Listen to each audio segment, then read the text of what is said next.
a really big indie guy too, man. He was a lover of many books, including anything by Maxwell Prince. A great Ice Cream Man collection and everything by Maxwell Prince, omnibuses and rare editions and all that stuff. Man, rest in peace, both of those guys, man. It's a shame. It's just something that you just think about how all this that we love, all this community, in this community.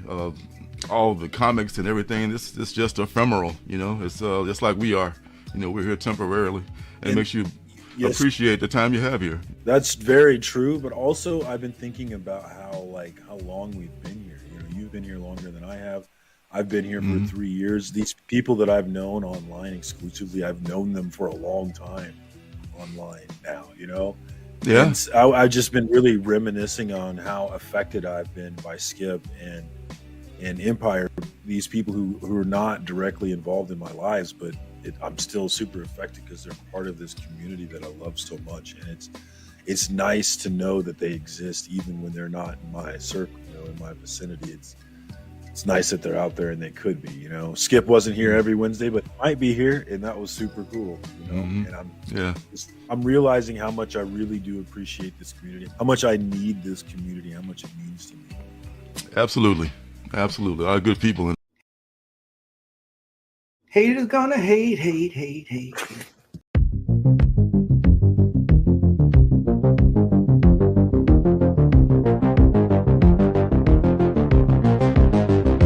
Butts.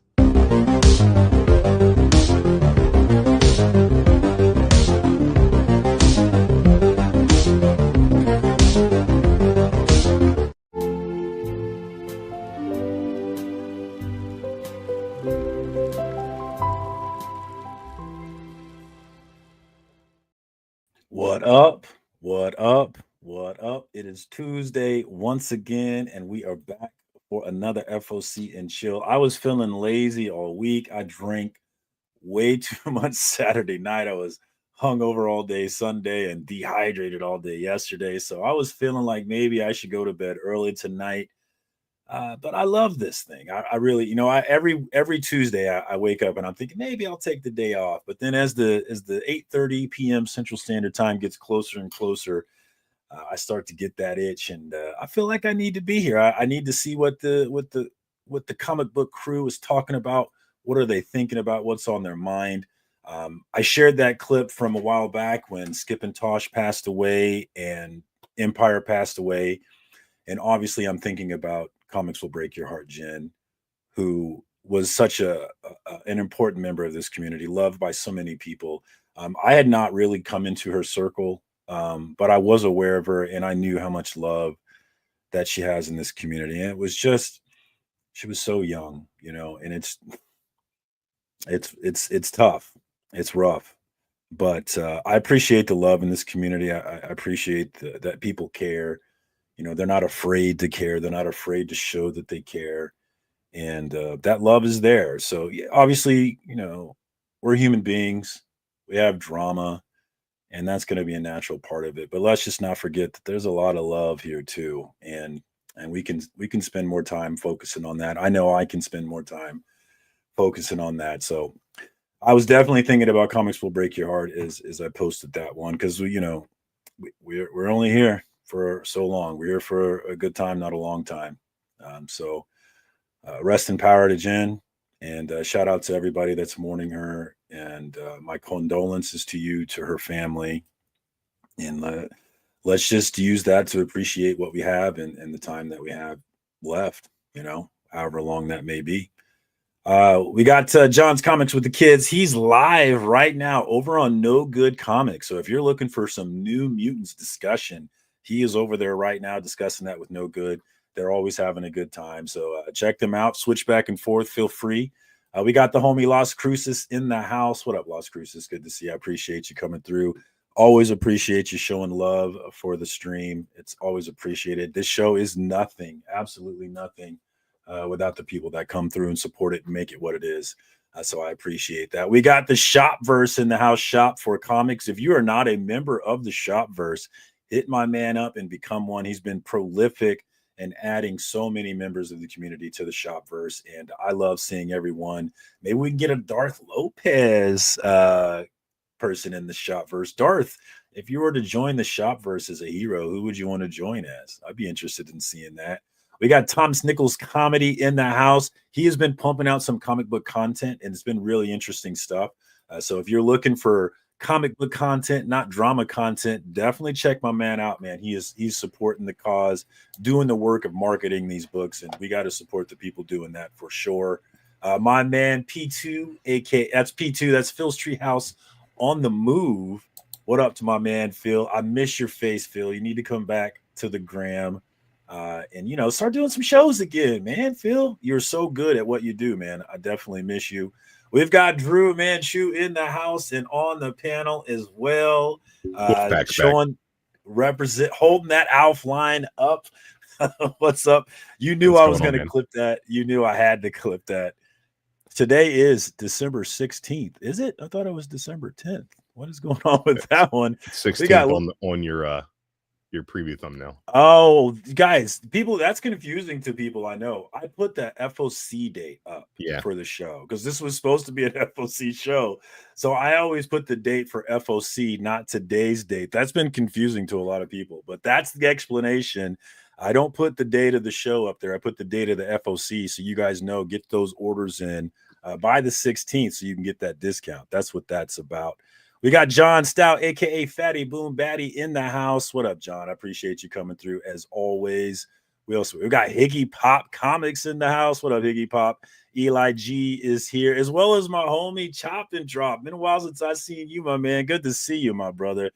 We got Sleepy Reader 666, a.k.a. Damien, in the house. One of the OGs in this community. Still doing it, still rocking and rolling. One of the best. One of the absolute best of us. No question about that. If you're not plugged into Sleepy, what are you doing, guys? Get over there. We've got Perry Gaming in the house. You may not do it. You may not know it because I'm always trying to cancel Perry. Circumstances always wants to cancel Perry.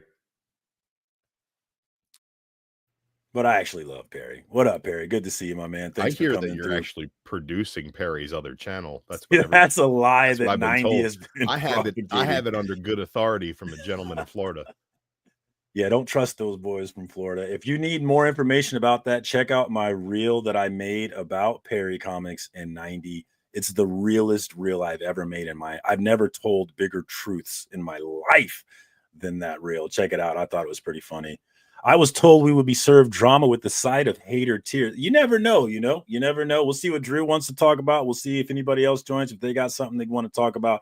I'm not aware of any drama personally in the community. I know we got the Beyond Wednesday's verse, Renovision drama, but I don't really know what's going on with that drama, so I'm not really plugged in on that. We got my man Frog Baller is back. Hopefully everything's going well for you on your new move, man. I appreciate you coming through. And our College Football Dynasty Season 2 has finally started, so hopefully the Colorado State Rams will have another good season.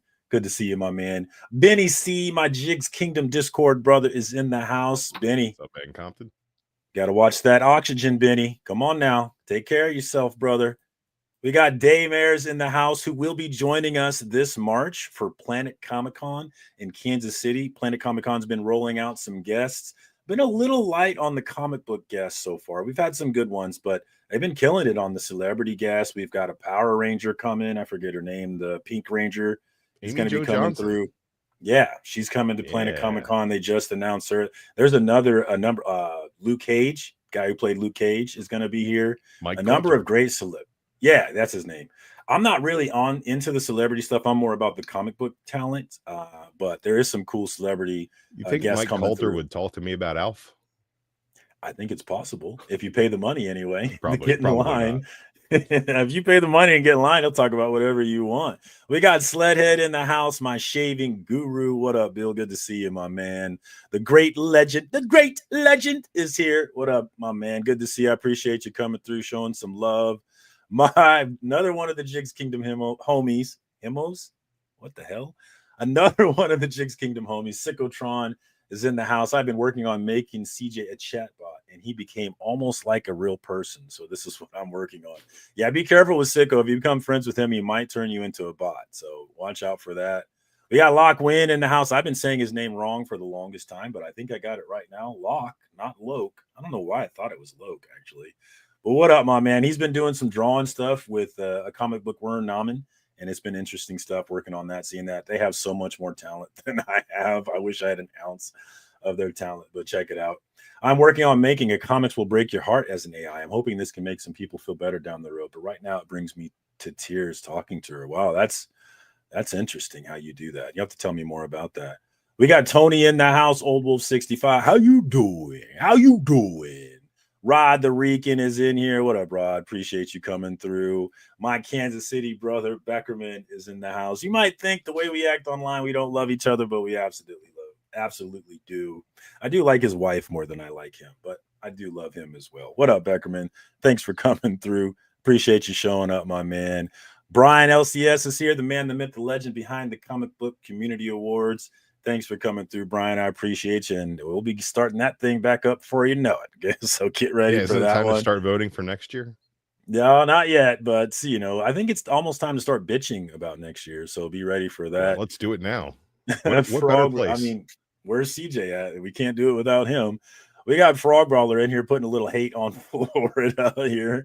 That'll trigger Perry at 90 for sure. Rad Art Comics is in the house. What up, Rad? Good to see you, my man. Nate's here and there. One of the homies we met at Heroes Con this year. Great time over there. Check out his channel.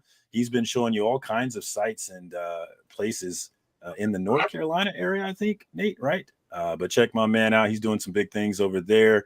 Who else we got in here? Let's see. Did you watch the new Hallmark movie I sent you? There's not a single chance in hell I'm watching that movie, Sledhead. I'm sorry to tell you.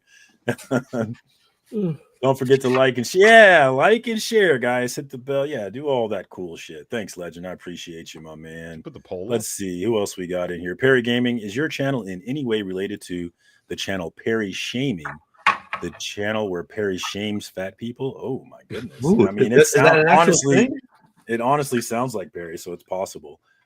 We got who else? We got people around with the sousaphone. How's the tranny porno going? What the hell is Perry talking about? And is that the proper term? I don't feel like tranny's a proper term there, Perry. You might want to clean that up. I don't know. Check your usual sites for search results, and I bet it'll come up a lot. Clean that up. I don't know. I'm not up on the proper nomenclatures for these things. But what up, Tony? How you doing, my man? Good. I gotta get a glass because I don't have one here. But can't chill without the whiskey, right? Or what? Yeah, I'm trying to. Drew, what's up with you, my man? Did you like your clip? We're chilling on the dog walkers right now, man. Clip. These are great. What clip? Oh, I got clipped talking about Alf. Oh, I got a little triggered, and I went off there. I got a nice little message from Cliff on Instagram asking me how my searches for people who like Alf has been going, and I basically said that I needed something to make me famous enough to make the Perry's year in review video. So I think you might have made it. If that doesn't do it, I don't know what will. So for anybody who doesn't know what Drew is referring to there, Perry, the lurker in this community, has been lurking in a number of channels, pulling clips. Yeah, for lurking and working. Yes, pulling clips for a year-end review. So it's going to be a ton of clips from across the community. I'm looking forward to seeing what he's come up with. It's going to be fun to see who gets it in. So look for that coming. I think you're going to drop it on the Comic Lore, Perry, or did you decide where you're going to drop that? Well, he might drop it on Chick's Kingdom, actually, too. If he drops it on Comic Lore, it's not going to have nearly the viewership that he wants it to. But it might get some buzz for Comic Lore, which I know he's trying to do. They just need to keep plugging away and doing what they're doing over there, because he's putting out great content, and it's going to find. They really are. It's going to find that audience. I mean, I've been putting out probably about half as much content as he has, and my channel's been growing like crazy lately. So it's been finalized. Comic Lore is Perry. And TK. Marcus is producing Perry and TK. That's what 90 told me, and that's the story I'm going with. Yeah. Never trust the Florida men. Rule number 1, never trust Perry. He is not your friend, and he is not on your side. Rule number 2, don't trust 90 either, because 90 does whatever Perry says. So don't trust either one of them. And see, here's the lie. People, though. I can barely pay for my comics. How am I paying for a Comic Lord channel? Get out of here, dude. What up? Darth List says bedtime for 45 and over PS1. I am mad at you, Darth. I thought long and hard about going to bed tonight myself. So much love to you, bro. Darth's been hanging out in the Jigs Kingdom Discord lately as well. Always a good time in there. We might as well put that link in the chat as well.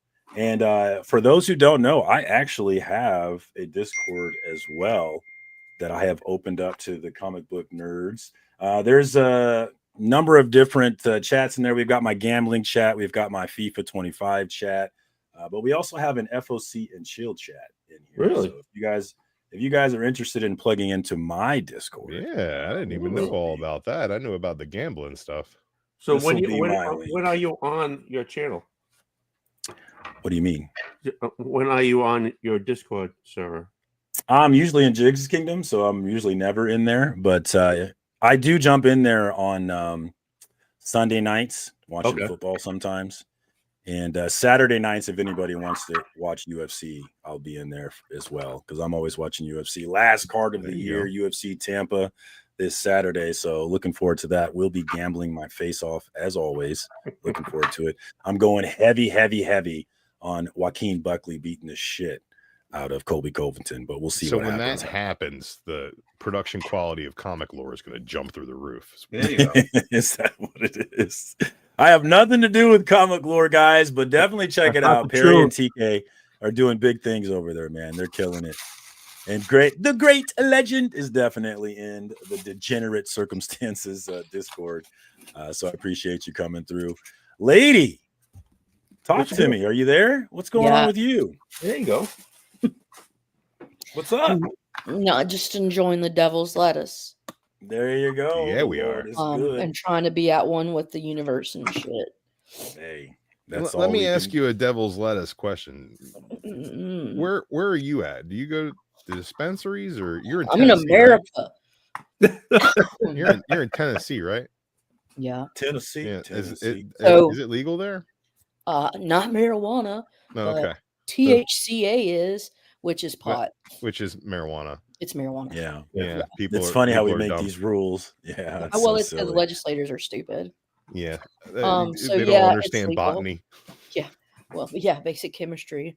Like, but whatever. So do you guys have the dog walkers down there? Oh, that's what you were showing off there. Okay. Yeah, they're little pre-rolls. They're like we have little a bunch of those little stubbies, but this brand right here, they do charity for rescue dogs. But the coolest thing about them is they have the sativa, the hybrid, and the indica, and they are indicas. I don't know if you can see that there. It's sit. Okay. On the blue sticker. Okay. The hybrids are stay. And then the other one's fetch. And the sativa is play. Okay. Yeah. Nice. Yeah. So it's like, you want to sit, you want to stay, you want to play. Hey, I'm down for one of each. Those. So, here we go. We've got those. What up, Kevin? What's been my thing is I've gotten into solventless hash rosin. Oh yeah. And it's great. I need to keep it flour, or I get a little weird. Dude. Yeah. So I ended up getting a new peak. One of the new peaks that are like, oh, those are so great. And so I'm kind of a snob. But I'll get a little, I don't know. It's like whatever, dude. Yeah, I don't know how you guys afford cannabis and comics. I can only afford one of them. There's a difference, Phil, between live resin and live rosin. Resin is using organic solvents, and then rosin is using solventless cold press. Cold press, cold cure. Yeah. And I used to manage a dispensary. I get a little nerdy on it. Yeah. Yeah, for me, it's the 3 C's, man. It's coffee, cannabis, and comics. If I wake up on like a Saturday morning, I like that CQ. Oh my god! Wake and bake, get myself a little hyped up on some coffee, and read your stories. Then read some stories about dudes in tights. Like, come on, dudes in tights. It's really exciting, though. Yeah, it is. The 3 C's are great. Wake me up, put me out, put me on. I've got. Speaking of exciting, I caught up on the Deviant today. Is anybody reading the Deviant? I'm not. Tell me about the Deviant. It's my favorite book of 2024. I don't understand why there's not more buzz about this book. It's incredible. I absolutely love this book. Everybody should be reading the Deviant. There's 8 issues in, and I am dying for issue 9 next year. I am absolutely dying for it. It's a great story about a serial killer, really. It's got major Silence of the Lambs vibes, and we're switching back and forth between, I think, the 80s and now. It might have been later than the 80s. When did Jeffrey Dahmer and all that stuff happen? Was that the 90s? Yeah. Okay. So we're switching back to the 90s. The late 80s, early 90s. And it's a really interesting story about a kid who learned about Dahmer and about these murders. And then through learning about that, he kind of learned about his own sexuality as a gay person because Dahmer was gay. And then the character that's accused of a murder is gay. There's so much to explain. I've actually been working on in my head how I can build a video around this. I really, really want to come up with a video about it. About Dahmer? About the Deviant, the book, actually. Isn't it a Christmas story? It's about Christmas, yeah. And the Hickson art is just, I love the Joshua Hickson art in this book. So if you're a Tynan fan at all, and you don't have a problem with gay characters, because there's plenty of gay characters in this book, but absolutely phenomenal book, phenomenal story that they're building here. I cannot recommend it enough. When I do my top list of books read in 2024, there's no question that one is number one. Who else? I'd like to hear what your guys' number ones are. I'm scrolling through it right now, and I'm just going to say I don't know. The colors in this book. It's awesome. And I guess Hickson does his own colors. Yes, he does. Because there's no edit. Okay, art by. And a great letterer. The letterer is awesome. I think his name was Hassan, right? Something like that. He's Hassan, killing it. Atsmane Elohau. I'm butchering that. Thanks for coming through, Chad. I appreciate you coming through. I know you work hard as hell, but man, Fishcat freaked me out today, dude. He shared a reel of some shoes he bought, and the shoes were size 15. Dang. Oh, geez. Size 15? What? That makes me feel small. I wear 14. I had no idea dude was a giant. Yeah, he's holy huge. Shit. Massive a man, I'd say. Fucking massive a man. He said he was only 6'5". The size of his. Yeah, 6'5" makes me feel short too. Yeah, absolutely. At 6 foot, 6'5" is towering over me. Yeah. No question. Oh, yeah. I'm 6'2", and when somebody makes me feel small, it makes me feel small. It makes me feel insignificant. It's weird. It's particularly triggering. It's triggering to me because my dad is actually 6'5", so I grew up believing that you would get there. 6'5". Yeah, I always believed you're like, I was going to be as tall as my dad. I could be a. What are you now? Like point guard? 5'6". I'm 6 foot. My mom screwed me. She's too short. What up, Nate? What up, dude? Well, technically, your dad screwed your mom, but yeah, there you go. Oh, do we have any answers though? Do you guys? I know we're getting to the end of the year. We're starting to talk about best reads of the year.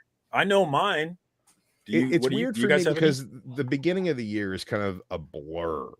As far as comics go, I let my pull box go like 2 months, and then it took me a while to catch up. So I don't know what was late 2023 and what was early 2024. I just know that I wasn't super excited about a lot of stuff outside of the Krakoa X-Men stuff because I was on all of it until it ended. And then when I switched over to the From the Ashes stuff, it wasn't really as much something I was into. I got really into DC All In. I think that the stuff going on with Superman right now is only a few issues in on the Superman front, but on the Action Comics front, we're like 9 issues into that story. That's a weekly. I think that Mark Waid has been doing killer stuff all across DC, and just anything that Waid and Mora are on together has been getting my attention. They're talking about Chad's penis in the chat. I don't know. Such boys. Yeah, for as far as not remembering, I thank God for CLZ. I had to go to CLZ because I'm with my Lorenzo over at Indie Comics and Reviews, my comic book dad. We always do a best reads of the year, and so I've started to do my homework for that show, and that's when I was like, I'm going to need to do homework for if I'm going to be talking about year in review. I mean, CLZ, I was all over the place with my buying habits this year. CLZ, pull it up, release year, and then I just go through because I wouldn't know otherwise without the CLZ app what was this year and what was last year. It would definitely be confusing. What the hell is that? Caroline, I know you're not too many modern books, but just so it doesn't have to be it doesn't have to be this year. What's your top read from this year that you read from any year? But you had to have read it this year, though. You have anything by chance? I really, honestly, I'm not gonna lie. I liked Redcoat. I like Redcoat. That probably is gonna be on my list. I imagine. Yeah, that was good. I mean, the Founding Fathers is like crazy spirit demons. Fucking yes, I'll take it. Yeah. Come on. Yeah.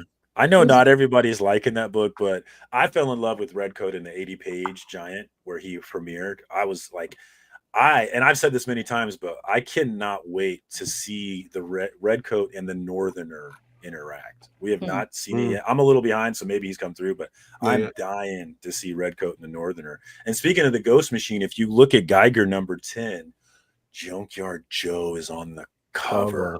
Oh, I'm so excited for that one as well. So Ghost Machine is going to be on the list. I'm digging Uncanny X-Men by Simone.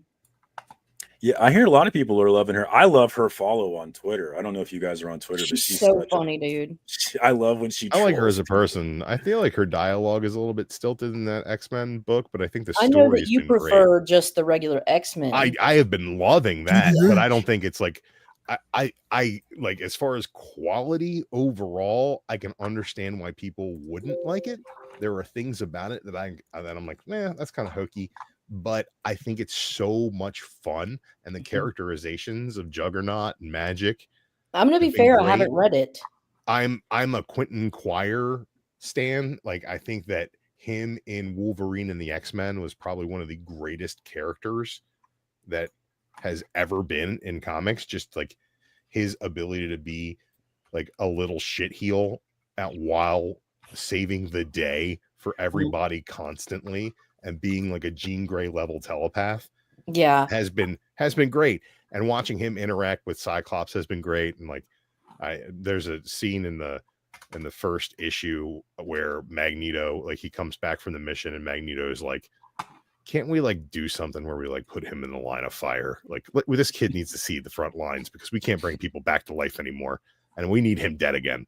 And it's been great. His arc coming out of the Krakoa stuff was great, so I'm liking that. I'm liking the Beast stuff that they're doing with that. I've been reviewing those issues, and they're finally crossing over.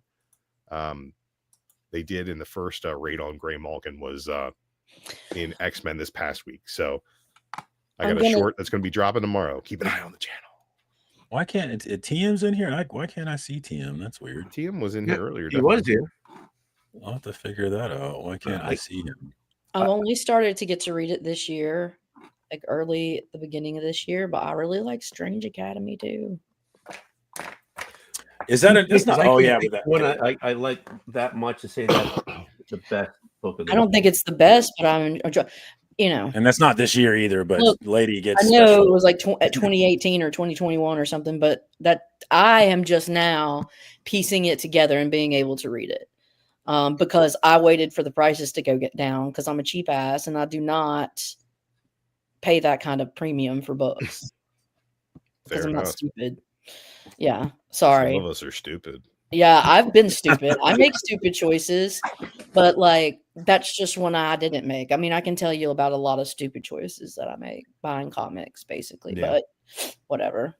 I feel like this year has been the year of the alternate universe. I think that as good as the absolute stuff has been, the ultimate stuff has been better. I wouldn't call Ultimates my book of the year. I wouldn't call Ultimate Spider-Man my book of the year. I wouldn't call Ultimate Invasion. I wouldn't have called that like the event of the year. But I think that overall, What about like Avengers Twilight? Avengers Twilight. Twilight, so I have to get on that. But as far as like the Ultimate stuff, that's been great, and I think that you guys have all been talking up the Ghost Machine, and I need to go back and check out a lot of that stuff because maybe it's just the creative team, but I loved Rockefellers. Yeah, I loved Rockefellers. I thought that was really, really good. Nate has a good point. Nate has a good point. He said art-wise, this year has been Mark Spears' year. I think this year has just been Mark Spears' year. Yes, he's finally getting like his deserved accolades. It's really hit it off. The prices on those Monsters books are I know insane. I happened to grab a first print of the B cover, and it's insane how much it's going for. Monsters really aren't my thing, so I've kind of avoided it, but I hear so many great things about it. It's not the titty one. Investment wise, people loving it. We talked about it on JP's show last night, and it's just crazy the numbers that these books are. Well, good for him. I'm just happy. It's like. And I'm hearing he's going to do some Spawn stuff too, which could be interesting as well. Oh, that'd be cool. So yeah, I'm looking forward to that. But I did spot too. I mean, they're a small publisher, and they are blowing up off of that. Some of their other stuff has been catching some good buzz off of it, their variants and some value stuff. But I'm happy for them. I know that buddy of mine, Rob Pochek, is an editor for them and does all of his created stuff goes through Keen Spot as well. So shout out to Potsy. Actually, Kelly, have you shown that? Santos Sisters has been my, but it's gone. I've gotten every time it releases. Yeah. Oh, the Black Hammer's back too. There's a lot of stuff that's got me excited. Yeah, Jeff Lemire, Black Hammer. I know a lot of stuff are loving that one. My preliminary list, and I haven't hammered anything down, but of course the Deviant was on there. Grommets is going to be on there. I absolutely love Grommets. I have Avengers Twilight as a maybe. I want to reread it to make sure it belongs. And then Batman First Night, which was a magazine size run going back to the 1930s or 40s Batman. I really enjoyed that one as well. Yes, that was good. Yeah. So that's my list so far, but I have a lot more work to figure out what's really going to go down when we do the show. It's hard for me. I would need a list just to look because there's always so much put out there. You know what I mean? It all blends together too. I know. I'm just like we were talking about last week. We were talking about like Empire and like Secret Empire. It was Secret Empire we were talking about. And like War of the Realms. I was like, I feel like that was just like last year, and that was like 6 years ago. See, that's what I was thinking about, like Wonder Woman Historian. It was like 3 fucking years ago. I'm just like, geez. Yeah. So he's like, what's the best comics came out in the last 10 years? And I'm thinking stuff that came out literally 20 years ago. Time is hard sometimes. What up, Scott? I did want to point out that DVH shared a sketch on Instagram today. It's sick. Oh my god, that thing was like the so perfect awesome. embodiment. I loved it. I gotta click on that. Yeah, check it out, dude. Yeah, check it out. It's so good. Loved that cover. Sick I'm stuff. not big on drama or lists. Super jealous. I want a great cover of me like that. That was so awesome, dude. Definitely worth checking out. And then of course, Callie said he has a Spawn sketch from Mark Spears, which that's cool. Really like to see that as well. So thank you for shooting that one over to me. Tony, did you have a book 2024 best read? Absolutely not, because I can't remember shit. Like your honesty. Yeah.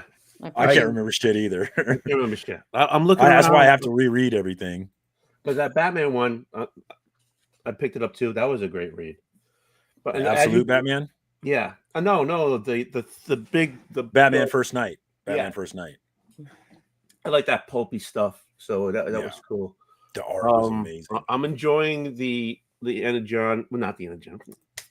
The friggin' the Geiger stuff, the Rook stuff, the red coat, and the red coat. I didn't really. I was picking it up and I was thinking it was going to be something what it wasn't, And when did I realize it wasn't going to be what I thought it was? I said, this is a good read. I thought it was going to be more like when Valiant had the time. There was, they had three brothers, right? Armstrong and Archer and Armstrong, right? That was one of the brothers. There was a guy, Ivan, who jumped through time, right? So every issue was different. And I thought this was a Valiant book. Yeah, Time Walker. You're on your own. Anyway, so I thought that's what this red coat was, and it wasn't that. It was hanging out too long in one space, one time thing. But then I realized that's what it was supposed to be. It was going to be like almost like a mini, right? And that's how they did it, right? So there's one arc, the arc's done, and now he's going to go into another arc with the next book. Then I said, "Oh, now I understand where they're going with this. Now I enjoy this more than I was doing it before." And I thought the number 8, which was, I think 8 was the last issue with the older Einstein in it. Or was that 6? That was an excellent read. I enjoyed that one really a lot. Yeah, I can't remember. I'm going to be honest with you. I'm looking around. I'm in LZ trying to do like publisher dates and publish, and I can't get it to work. I'm looking at it like, screw this program. So I don't know what to tell you. Well, you said Energon Universe by mistake, but that you're not wrong there either, because that Energon Universe stuff has really been good too. All the I like Energon Universe stuff has been solid. With like Minotaur heading it. Is that what we're talking about? That universe? That's the Void Rivals and Transformers and G.I. Joe. Yeah. I'm thinking of whatever the Minotaur in War of Realms. He has a big conglomerate or like business, and Weapon H is actually owned by it. And okay, you know what I'm talking about? Yeah. And the Minotaur runs it, but I really like that shit. But anyway, I am not remembering that name though. It's very similar. Yes, it is. Hold on, let me type in. Damn, they $250. That ain't no joke. Who made this for Doc Van? It's Roxxon, not Energon. Roxxon, yeah. Okay. Yeah. How did I forget Roxxon? I know. I know what Rox is.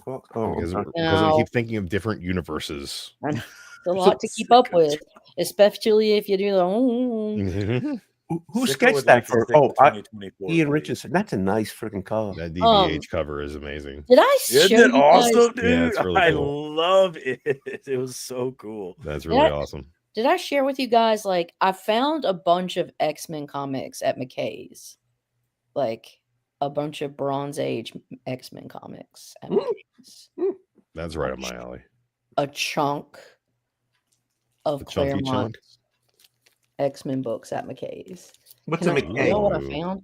What's a McKay's? It's like a used media store warehouse. It's like a Second and Charles. Yeah. Okay. I saw a stack of books behind the counter. Asked to look at it. It had these. Oh, whoa. Nice. X-Men 102. Oh my. I just saw that in prices. In that a looks shop the so other day, clean. and it was just beat to shit. $30. $30. Yeah. That's not a bad for that clean. For me, what are you is a thinking? steal. That's like a $90 book. Yeah, I know. Yeah. Oh, what do I think in terms of now? I would put it like a 7.0, but I'm being harsh. Really nice. I'm a critic.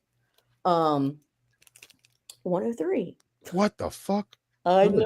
That's nice. I know. Is 104 then? You got 104 in there? I have 104 in my collection, but it's not there. Here. Okay. It jumps to 106. Well, that's still good. Yeah, I didn't turn my nose up at it. Yeah. Yeah. How much are these books? 104 is one of my favorite books. So this one, like, there were different prices. The most expensive one. So I think this one was 15 or 20. This one was for sure 10. This one was for sure 10. This one was 25. So it was, what? Yeah. Yeah. This was $25. It was actually $5 cheaper than the 102, which I was like, these people are fucking insane. They don't know. Nope. But see, they move bulk. They don't want to keep this shit. They don't know what it is. They price it and want to move it. They made money on it. Yeah. And so I wish that more shops one were was like like that. They were 15. I wish just that more things like that fell in my lap. Jeez. I wish more just shops were lucky. just interested in making money on the books and moving them, because a lot of the shops around here, they just like, for example, one of my favorite shops to go backbend diving, they still have Eternals books priced like it's about to come out. Nah. It's like, come on, I was let's price excited these that books I to got this for move. $6. That's cool. Oh, first Tim Drake. Well, first Tim Drake as Robin. As Robin, I should say. That's Yeah, but this is the one you want. But it was $6. It's nice and clean. 116. Like Isn't that a key for some reason? One little spine tick, but Isn't probably that- pressable. Doesn't break color. Isn't that a key for something? Gordon wants to know if you got 100, lady. Not from there. There wasn't 100. And then Wait, you're still still going? Yeah. Yeah, this is Jesus 9 Christ. comics, bro. 9 of Bro. them there was. Bro. So yeah, They are a hit. yeah. I need to So go hunting yeah, with you. Vindicator. That's Vindicator. First Vindicator. First Or alpha Weapon flight. Alpha, whatever. Mhm. It's first, Weapon Alpha. He later turns into Vindicator. And then I also show you that for like there was a Black Friday sale at my LCS, and they don't value signatures. Like they don't place extra Yeah, value most on it. LCSs won't. So I got the 62. Ooh wee. Neil They all look Adams. so By Neil clean. Adams. Oh, it's signed. Wow. By Neil Adams. Cover by Neil Adams. Signed by Neil Adams. That is a clean looking Awesome. 62 That looks though. beautiful. It looks I got super it. clean. With the 20% off, it was priced $29.99. I got it for $24. Are you serious? Not even fucking with you. That's $50, $60 all day. I'm not even fucking. Ah, that's crazy. I know. I mean, depending on the interior and the back cover, but I'll say that. But it presents very well, and it's a signed book. Okay. Yeah, come Watch out on. for that tape. Watch out for that tape. Yeah, be careful. That sure scared Kills me. me. That back looked clean too. Yeah, it's nice. Damn. Synchrotron is coming in with the Deviant Let's go. Ultimate Spider-Man. I'm surprised no Beneath one the mentioned trees Beneath was the pretty Trees. cool. Yeah, I'm surprised no one mentioned that one. I didn't actually keep up have with it. I haven't read it. I That need to looks read it. So, little dingage on the spine. It's but nice. At that Yeah, age, it's a book that old. beautiful. What up, Dave? 20, Good to Beautiful see you, book. homie. $24. Beautiful book. 24. $24. Jesus. Yeah, no, it's ridiculous. I'm not good at any of this. I'm just a lucky fucker. I really am. That's so fucking lucky. Some people Yeah. would rather be lucky than good, but I'll tell Yeah. you this much. There is no such thing as luck. Luck is the intersection of opportunity and preparation, my Yeah, friend. you all And like that is I what had it to is. show up. You are only as lucky as you set yourself up to be. I had to show up. And so and honestly, I didn't really want to go to McKay's, but I was like, man, there could be something here. And it ended up having like the whole fucking chunk of X-Men that I got for embarrassingly cheap. So Boston Chris mentioned CGC for that signature. Would you consider that? I would definitely consider it for a Neil Adams sig. For a book in that shape, I would. if Yeah. I could do it, I would need to talk to somebody who does it on the reg, like who dat Boston. And because he would know how to do it the quickest. I would do it, but only like if I had somebody like who dat to tell me how to do it. So CGC does that now? I thought it was just, Just CBC. fill out. Just fill out. They got the, JSA now, so they do it now. Yeah, I would just fill out. You know, I've online done a lot of submission form. zigs. I've done a lot of books. Make sure you I've pack taken it a real lot good. of looks, and Yeah. I've smoked a lot of pot. Let me tell you what the great legends got and what the great legends got to say. I As love great you. legends send his books to CBCS all day. I won't just send them. I take my ass, I take my box, I take my looks, I take my cocks, I take it down. CBCS. And I drop them off because they're 25 minutes away. And that's about how long the great legend has to pray each day before the great legend wakes up to make the world a better place. Because the great legend is your only ace you'll ever need to succeed. So jokers are wild, legends are aces. And you know I'm the voice, and I have all the faces. Oh, yes. Yeah, Amen. Apex. How about those Like, maneuvers? lady, that Neil Adams is a Yeah, send that in. crazy Send that in. Okay. I would send that. Yeah, in. that's I would good, man. absolutely send that in. Yeah. Sorry I would for the love long to promo. have Good a to be here, Neil brother Adams Marcus. Love you signature. guys. Lady I only Fast, have Dr. one. Drew. I Love you. almost have one. fainted. I only have one. I almost fainted, dude, when I saw that because I wanted to look at it, period, because it's a 62 Neil Adams, right? That's why I wanted to look at it. Brought it down, and what's this silver shit above the Khazar? It's fucking Neil Adams, bro. That's awesome. And you know that he charged at least $300 to get that. Oh, I thought it was like $50. 150, but it was to just sign- like sign something. an exorbitant amount of money. I know he charged an absurd amount. He has a real soft handshake, doesn't he, Drew? Remember when we met him? He does. He shakes hands like an old wrestler. We got that T.J. Watson, a nice Daredevil, Neil Adams commission. Yeah. I lied. I got more than one. I lied. I was thinking Stan Lee. You dirty liar. What up to Ian and Becca Comics? Thanks for joining us tonight. Good to see you. The Collector P is in the house as well. What up, my man? Good to see you. Oh, let us see it. Let us see it. I love Oh, that. that's one of the those have been cool, man. I have that. It's I cute. also picked. I'm at the 43. I'm That one's I cute. I've didn't got that one have- too. And the best one of the bunch, man. This one here. Is that what number is that?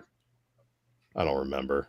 But Should I I did have have that them. one? Oh, So it's I on the found back. them. It's on the It's back. on the back. Yeah, there's the backing board. Let me Peg Leg Pete. let me do is, all this work Thanos. here and untape I know this. it's the Watch out for worst. the tape. Watch out for the tape. Don't. These scare are me. first world problems. Yeah, you True. know what? Oh, he's I'm got going to take tape. this tape off of here because Put it on I the make corner, myself bottom tape corner, tabs. bottom corner of the bag. Well, this is shitty tapes and shitty bags. I got to rebag and board these fuckers anyway. So we're getting price ranges on Neil Adams. It was 20 back in the day, but 20 back in the later day when years. everybody else signed for free. Yeah. This is 23. 23. Yeah, I'm missing 43. Been loving these Disney covers though. Me too. They're Yeah. ending December, right? I got a soft spot for him for sure. Lady, you got to get those. Which ones? Anything that has the Fantastic Four homage covers, like there's one, it's a Fantastic Four homage of issue 3 where they get the Fantastic Car and the costumes. I think I may have one. I'll have to check it out, but I'll need to go get my stack. I'll go do that real quick, but I need to see the ones that I have. I just got the Minnie Mouse Captain Marvel one, which is Oh, cool. that's well. Those are different. Those are the Those are different. actually what You're if right. issues. Yeah. Yeah. I have both, and I just kind of consider them the same, but they're not. Yeah, I mean, for me, I was a little upset that when those books came out, that they weren't the books; they were just the covers. I didn't get any of those. But then when they were actually doing them, I was a big fan. Nice. You guys seeing what's going on with this book? No. Why is Jeff like rising? Is that first Jeff? Yeah. It's insane. He's in Marvel what's going on Rising. with this He's book. one of the most popular characters. Rivals. Free to play. Rivals. Rivals. It's a free to play PvP shooter that is like really high quality and put together well. And Jeff is becoming a thing. Jeff is much sick. larger He's an level. executioner. Jeff is going to be selling pop figurines and keychains and little plushies to kids at Comic-Con The end for of the time. next for fucking ever. He's not only going to get bigger. Just here to stay, huh? What year is that? My name is Jeff. Man, that came out in 2015 or something. I don't know. That's A minute. an older That book. is a But if low you run too, because who the fuck was buying 8 Avengers issues. West Coast? But Hey, me? you watch your mouth, buddy. You watch I your was mouth. I was reading it. Have Okay. a run. You watch your mouth. West Coast Avengers love. I said I was the guy who said, "Wait a second, Gwenpool and Quentin Quire in the same book. I'm in." But I'm going to tell you, at the time, nobody else was reading that. The sales on that book were low as hell. Yeah. Oh, Now, it's if 2018. if you look on eBay, this raw is going for up to $150. Are you shitting me? And a 9/8 slab went for $500. I'm gonna sell mine. Fuck that. It's insane. Don't right sell now. yours. And if you look, remember in 20, I think it was 2023, might have been 2022. We had that. We had that. It's Jeff #1 book. Yeah, I have those. That's going for 150. Yep. Shut up. Hold on, Jeff. This is Jeff, that telling little you fish, right? Right That now, fish? hold on, Jeff. Jeff is the new Grogu. He's the new Grogu. Really? If Disney knows what the fuck they're doing, they're gonna pay attention to the amount of play that Jeff is getting on like just like reels and ads about Marvel Rivals. It's a fish. Shark. He's cute.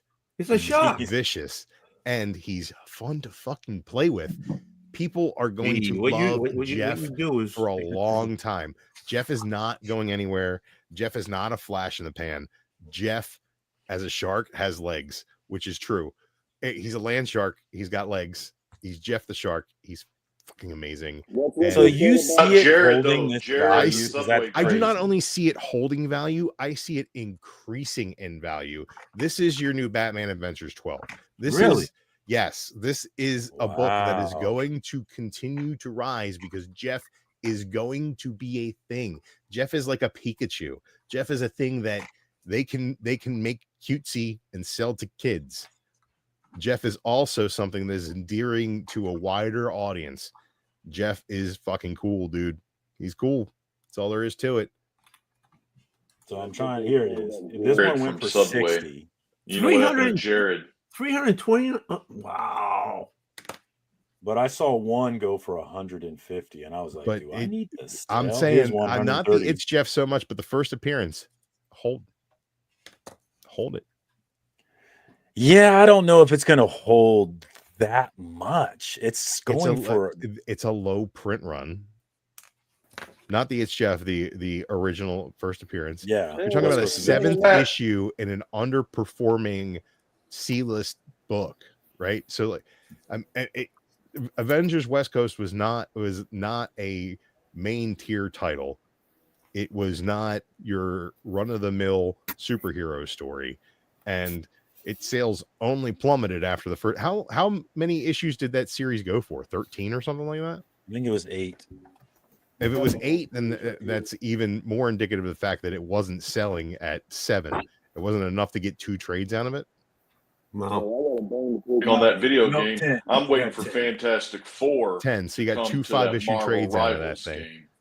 Once Fantastic Four makes it, then I'll buy it or get it. I missed that issue by a couple. I got issue 4, so I guess I missed out on having 7. Yeah, I wouldn't buy anything right now. I'm not gonna buy it. That's crazy. I saw Swaggle talking about a 9/8 slab of that comic you were showing, Marcus, is going for $594. Yeah, it's nuts. It's insane. And Journos had and I haven't actually had a chance to watch it, but he had a video talking about how this is a sign that comic books are in trouble, which I'm not like. That Jeff went up in value? Yeah, I'll have to look and see his argument, because I feel like this Marvel I think this may be the beginning of Marvel Rivals injecting some speculation into comic books, because they're going to release more characters on that. They are going to release more characters, and they have a shit ton of characters already. Characters you wouldn't expect to be in a video game. Mm-hmm. Where's the Fantastic Four? They're coming, but I'm sure they're coming. Got Cloak and Dagger.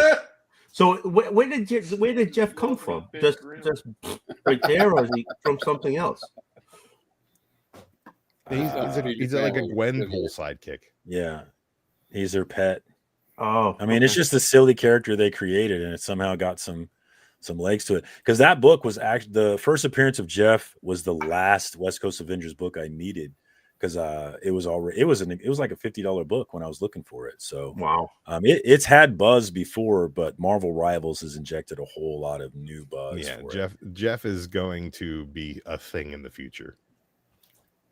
Matt, since you're here, I've been asking people. We're getting to the end of 2024, and I'm asking folks, what is your best reads of 2024? Do you have any that you want to talk about? Yeah, Grommets. Yes. Absolutely on my list. Grommets has been amazing, from Rick Remender, Brian Posing, and then Brett Parson on the art. Just been amazing book. I love that book. Geiger, 100% agree. Rook, Exodus, Hyde Street. It's only got 2 issues out, so I guess the jury's still on that one. But Transformers, Void Rivals, the Cobra Commander miniseries, the Duke miniseries, all that stuff was great. Ultimate Spider-Man, I really enjoyed. I've enjoyed every issue of that. I have I'm kind of eclectic in my taste. I like the Ultimate X-Men, even though I know it's not the X-Men I grew up on, but I love Peach Momoko's art. I know a lot of people don't. Matt, stop. Stop. You're making me look bad. My answer was, I don't remember shit. I have no answer. Your own answer. Actually, they're just rattling them off. Don't read nothing. It's all crap. I'm sorry. All No, right. no. I'm not taking it from you. Check out what I won on a buyer's giveaway. Oh no, whatnot. Oh, that's freaking awesome. Very sweet. Is that first appearance of Sprite? Yeah. It's the old that's a good one. CBCS slab. There you can see. I don't know if you can read it. It says Old first school. appearance of Sprite, Nezer, Orig, That's a Deviant. Argon, and Essen. I think the rest of those guys are Deviants. Yeah. Like But it's you. Jack that's Kirby cover. You can't beat a Jack Kirby cover. So Hell no. I love Eternals book. I actually really like Eternals, and now is such a great time to buy those books if you're at all interested, because they all cratered after They all the movie. cratered after that terribly awesome movie failed, but it was really good and I enjoyed it. I liked it, but it was super boring. But I did like it. It wasn't super boring. It was better than Wonder Woman. It drags multiple times through. It was better. It was better than most of the Snyderverse. check this one out. I haven't actually watched the Snyderverse, so I can't say. There you go. And I had to get the Todd McFarlane, homaging Todd McFarlane, so I got them both on the same auction. Hey, there you go. Oh, there you go. Classic book right there. Hell yeah. Hey Matt, you were saying you were liking Ultimate X-Men. Can I ask you a question? Like, I enjoy it. It's not what I want out of the X-Men offering for the Ultimate Universe, which is why I'm really excited that they're making Wolverine like the Winter Soldier and they're kind of doing their own thing there. I think there's going to be more mutants sprinkled in all over the place. But that Peach Momoko art, that style, it's so beautiful, but I feel like her books read so fast. I sit down to read Ultimate X-Men and it's like literally like 45 seconds later, I'm like, well, that was cool. But like everything is just like swoop, swoop, swoop, swoop. And it's like I can read 4 pages in 30 seconds. Yeah. I just thought it was interesting, like the like you hear, I get to learn about, I like learning about different cultures, you know. Mm-hmm. Shut up. In the back it's got like, you know, tells you like little slang words that the Japanese school kids use or like traditions they offer, and like I like that. I really like that. I like the manga style, and my mom's an artist, and she doesn't really like comics that much, but she likes Peach Momoko. So I think that kind of says what everything about her art right there. Says a lot about it. I know a lot of people don't like it. Is she writing it? Yeah. Is she writing it too? Yeah. Yeah, I like Peach Momoko's art, but I don't know about her. Rollins. I feel like it's maybe, you know, maybe her writing's probably not. Look at this guy. No. Lost in He showed the homage, and this is the closest one I had to me. So I'm like, you know what? When you're good at something, you know, you guys just keep pumping it out and making money with it. So I agree, good Chris. for Todd McFarlane. Good for Todd McFarlane to go ahead and just continue making money off of the same cover because it's phenomenal. A true comic fan should be able to pull some iteration of that book. Yeah, I got ASM 300. Song tonight, boss. That ASM 300 homage. I've got every character in the world doing that. I mean, everybody and their mama. I have to say, you know, if nothing else, if I would say it's probably everybody's dynamic pose that they practice.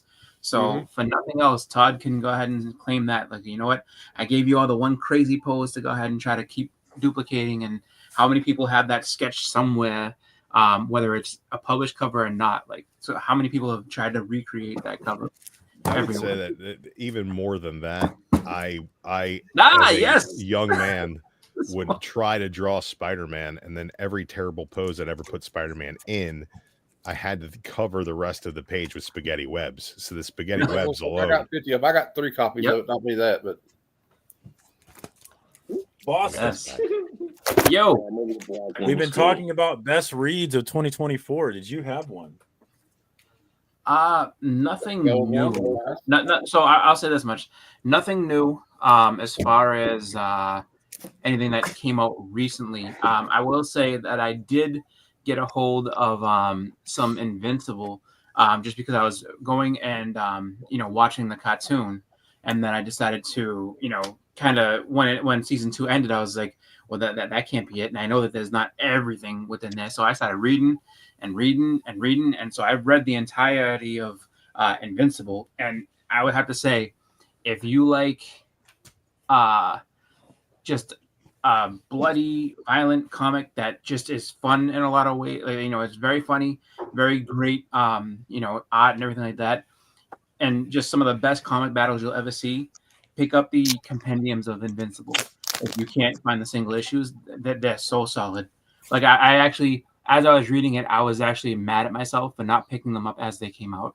Just because I was like, I can only imagine how happy I would have been every single month being able to, like, check this and check, getting it all at once. I felt kind of spoiled, but I also felt dirty. I was just like, I should have been collecting this. So do yourself a favor, get the compendiums, because what we've seen so far is just not even scratching the tip of the iceberg of what's coming next with that series. It's so good. Since everybody's showing them off, let me show. I'm not taking out my little run off as well. Boom. This one's. I can't. I know you're supposed to take them out of the bag, but it's been in the bag for so long. How can I be the one to do it? Nope. Ooh, another one in the bag. Unfortunately, it causes a crease on the comic. So I don't have the gold one. Huh? I got it. Okay. There it is. If you don't have the gold newsstand. I got two of the normal, regular one, and I have one of the silvers. All I had. So. Yeah, I just have the regular. I don't have any of them. I'm just talking shit. And then the ever elusive platinum. No, I've never had. McFarlane was done. After McFarlane was done, the run goes to Eric Larson, and he has the kick-ass Revenge of the Sinister Six storyline, where you kind of start feeling for, in Boston when you came on. I started feeling for Sandman, because Sandman's just trying to help his daughter. His daughter's sick, and dude, the story's fantastic. You get Deathlock in there. You get all, of course, the issue 6. You get the Fantastic Four in there co-starring. But Boston, I love your green top because it reminds me of Amazing Spider-Man #4, first appearance of Sandman. Sandman. Look at that man. Oh yeah, sexy there you go. Ooh, shiny armor. There it is. I think Eric Larson's a better artist on Spider-Man than Todd was. Fight me in the street if you disagree. He made Venom cool. Exactly. Venom was not cool in his first appearance, but as soon as his tongue was hanging out and he was drooling all over the place, all kind of copying him, to be honest. And Eric Larson was fantastic. Larson, that's I had that covered, Drew. Is that where Venom's holding up the Look skull? at you, Spot Man. Yeah, where he's holding up the skull. Cold Key right here. He's the big villain. Chamber of Chills kind of. Big money. He's the big villain of the next Spider-Verse film. So I feel like this one's kind of cold. If you should be on the lookout. Isn't he the big villain of the last Spider-Verse film? Yeah, but he's going to still be the villain of the next one. He's got more to go. Like they didn't finish him off or anything like that. But I did say, what did he pay for if they didn't finish him off? That's so funny because Callie's telling the truth. All those books were dollar bin books in 2005. Yeah, they were. So true. God, yeah. I told so Joe, what up, my man? Good hey, what's up, Cocaine? Yeah. What up? I saw Eric Larson at a convention. Actually, it was funny. I saw him years ago at a convention, and I got him to sign. I think it was my ASM 344, and I said to him, I was like, like Todd might have created Venom, but you perfected him. Just because, and there's other people that come along after, but like his design is what Bagley put his stuff on. What Sam De La Rosa did his based off of like he perfected Venom. Yeah. So Larson added the tongue, right? If I recall correctly. Yeah. Oh, the tongue, the teeth. But like he took it really like he made Venom scary looking. Like before, Venom was just a jacked up just he was just jacked up black Spider-Man guy with teeth. Yeah, it just with like longer teeth, and he wasn't menacing. Like once Eric he had shark teeth at first. Before they became like they were all individual fangs. Like everything that you know about Venom came from Eric Larson. Like absolutely, the everything that Todd did, give him credit for it. Sure, he made Venom. He came up with the idea of the black goo attaches to Eddie Brock and becomes a hulked out Spider-Man. Okay. But like the tongue, the gruesomeness of Venom, that's all Eric Larson. Absolutely. And Chef, it's not been canceled; it's been delayed, so we're not going to get it till 2027. But it's still coming. Isn't the world going to end before then? There's a good chance it will. What up, Actual Dracula? We got a long good way to see go. you. Don't get the great legend started. You hear that? We'll be here forever. Have you heard? Did you read the news about Craven the Hunter? They've already before it's even out, 25% of the theaters it was going to be shown in pulled out of showing it. Well, it's a Spider-Man movie without Spider-Man in it. It was a bad Poke and idea Joe was from the talking jump. about that. Yeah, Poke and Joe was just talking about that on Gary B's channel tonight, actually.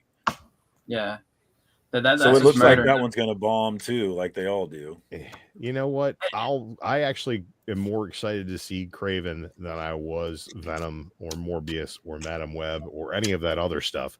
I think that any of those Craven movies. as a character has legs to stand on his own because Craven was an old man with worldly experience before he ever encountered Peter Parker, whereas all of those other characters spawned from Peter Parker, so him not being a part of their like Spider-Man not being in the Venom trilogy means that Venom trilogy is totally missable. You don't have to see it. It doesn't matter. True. It's not fucking real. I agree. It's just not real. And if Venom is spawned from Spider-Man, all of Venom's fucking powers come from the fact that it was attached to Spider-Man before it hit Eddie Brock.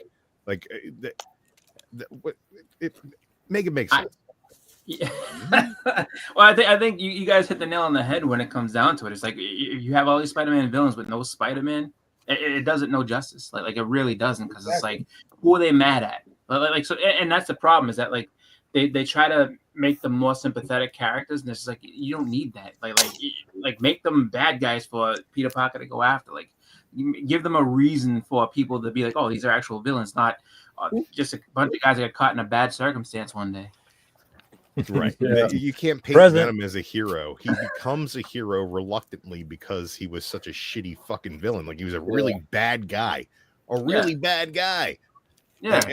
So you start him off as a hero, it does nothing for the character. There's no I got a question though. Why does it not work for like the Spider-Man characters without Spider-Man, but the Penguins seem to work without Batman in it? Well, because the Penguin did have Batman, and it was a spin-off of the Batman, that's a good point. Yeah. The film where he first appeared, and they talk about how Batman exists in that universe, right? So, like, you're getting that's a good point. You're getting something different there than you are. I mean, I will say that like it's the same thing though when you look at a series like Gotham, like like I know people liked Gotham, but even if you liked Gotham, you have to admit that it's trash TV. It wasn't. It was. I didn't like it. It was trash TV, and every nugget they gave you was just like the smallest little crumb of nerddom sprinkled into a trash TV show. And if Batman is not in the series, like they had, kid Bruce Wayne, he's gonna be Batman one. It's just like fucking Smallville. You're gonna give me a blur of the suit in the last episode? Get out of here. Who watched that show for 8 years? I didn't. And Downton Abbey. Man, but I will say, if you watch that, I got something to sell you. Like, if you, so the fun part too is that, like, you know, Marvel knows what they're doing, just because like where you have what was it the last Spider-Man movie where, like, you know, everything crossed over. You know, they did say they do show that little piece of the symbiote still in the MCU, right? So they, you know, that's their way of like, oh no, he's you know, you're definitely gonna get a real Venom at some point, or at least a black suit, and then, you know, go from there. But then you also, like, the other thing that was kind of crazy was that, like, you know, when they're explaining, he's like, I got brought here by some kid, I don't even know who this guy is, and it's like, that's what kills it. That right there, that Eddie Brock has no idea who Spider-Man is, has no idea why he's even there. It's like, that is just bad news. You can't do that. And I would say even Batman's kind of in trouble too, because it's like, if your villains are more interesting than your actual Batman, you're doing something wrong. So, I mean, you know, I'm sure they'll flesh him out in the next movie, but Matt Reeves has some work to do to get people to care about Batman, because right now people like the villains way more than they like Batman. Well, I think the characterization of Batman in The Batman has a lot of things that it did right that hadn't been done before, but also has an equal amount of things that were done wrong that were always done right before. And I think that, like, I don't think the issue of the villain being more interesting than Batman is a problem, because the best Batman movie ever made is The Dark Knight, and that's a Joker movie. Batman, the whole story is Joker. There's the Harvey Dent stuff, but the whole thing is Joker. And it's the best.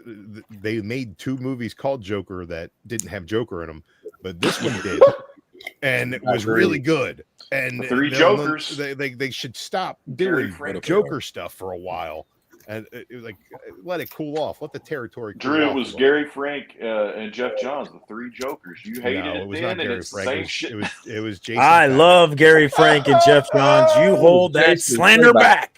Look, Wiggles McScribbles. I love him too, brother. It's Drew that doesn't so like many them. great things over his career, and then he put out Doomsday Clock, and for some reason there are scribbles all over every page of that. It's over-rendered. I love and looks that like absolute shit, and I'll tell Gary Frank to his fucking face. I love his art. And then Story sucks. It's really bad. It's about Carver Coleman. Who's Carver Coleman doesn't fucking matter. At the end of the day, it doesn't matter who Carver Coleman is. Was he gay? Did his wife cheat on him? Was there some sort of murder plot? What does that have to do with the fucking Watchmen and the goddamn DC universe? Not a goddamn thing. Jeff Johns, go do your Ghost Machine shit and leave my fucking superheroes alone with your bullshit. Get out of here. He did good on killing Shazam. it with the Ghost Machine universe. Gary Frank is killing it. Yes, he Geiger. is. It's just awesome. But is Gary this Frank Tian says is something amazing. about Watchmen? Is Watchmen coming to the DCU? Is that true? I haven't heard that. That would be cool. They had that show a lot. They came and already left. TV It was the show that came Doomsday and Clock, went. right? They Yeah. did that new the new animated. Animated. Yeah, they got new animated. Howard said the animated was pretty good. I need to watch it. It's Oh, weird, yeah. but I I'll have enjoyed to it. look that up. I did Speaking not of even hear about animated, that. It's The different. Creature Commandos was fun. Did you guys watch episode 1 of the one and 2 of the Creature Commandos? A little I'm gonna have to get my disappointed in the HBO quality of back the for animation this. in Creatures Commandos. I But thought the story was story-wise- fun. The music is good, if not overdone, and the Yes. and the comedy works. Yeah, I felt the same way. It's just like I feel like for whatever. I mean, obviously they're gonna leverage, Homeboy for the music part, just because of how he's, James Gunn has always had good soundtracks to go with, the movies that he's done. But for some reason it doesn't seem to work with animation as well as it does live action. So I 100% agree with you. Their music, though, the choices were definitely more eclectic in this than in the other stuff he's done, and I think that it's a little bit ambitious. I think in that realm, I think that they would have upped the frame rate of the animation a little bit, then I would have been a little bit happier. But it's just it seems like they outsourced to Korean animators. It's like the last episodes of the original X-Men animated series, where it's just like, why did this get shitty all of a sudden? I think the HBO's Watchmen, the follow-up to the book, not the movie, is spectacular. I know not everybody liked it, but I thought it was absolutely spectacular. That Old Wolf, King Sister Night. Hey, click the link, Wolf. So Old let me Wolf, back- click the link. It's backstage. pinned in the chat at the top. He might be backstage. Do you not see him? No, he's not Okay. back there. All right. Oh, I love that episode where she experiences his memories. Oh, I pinned the That wrong link, actually. Might be my favorite episode of television ever. I love that episode of television. I think that it's just so incredibly produced. I think where they have spots of color in it is amazing. I think that the use of black and white, I think the way that she experiences her grandfather's life is mind-bending. And I feel like every time that series, I was like, Justice. oh, they jumped the shark. They found a way in the next episode to be like, yeah, but this is why we jumped the shark. And it made me excited to see what they were going to do next. Cliff, Cliff, I need you to read the Deviant, Cliff, because we need to do a video on this book, and I need that you book for was it. amazing. Yeah, that book's amazing. It is so. Thank you, John. This shit is so fucking good. I don't understand why there's not more every buzz. month, White Whale Comics and I mention it in our monthly look back. That Deviant book is phenomenal, and I need think to they've go still watch got that. another issue coming in 2025, right? No, and I cannot wait for it. It is so good. Oh, It's man, been great all along. The art has a great sort of Silence of the Lambs creepy vibe to it. The story is incredibly emotional. Like you connect to the characters and the struggle so much, and it just has that impending doom, like a true detective season 1, and you just feel like this is gonna go bad and everybody's gonna suffer. but you still can't stop watching. Like it's that kind of True Detective, Silence of the Lambs is what the vibe I was getting from it. It's great. It's great. Yeah. The whole thing feels like a movie to me. Like the whole thing feels like a movie. And I cannot wait to see what the truth is. I love how you can't really tell who's guilty and who's innocent. Like it's not clear what's going on. So good. And I don't know if you remember, John, I wanted to mention it because I was like, ooh, but there was that one scene when he was in the jail. I don't want to spoil too much, but Michael's in jail. And he's no, it's his boyfriend. It's when he's interviewing the other guy or talking to the original killer. Michael's boyfriend is talking to the original killer. Yeah. And he says, what does he have that I don't have?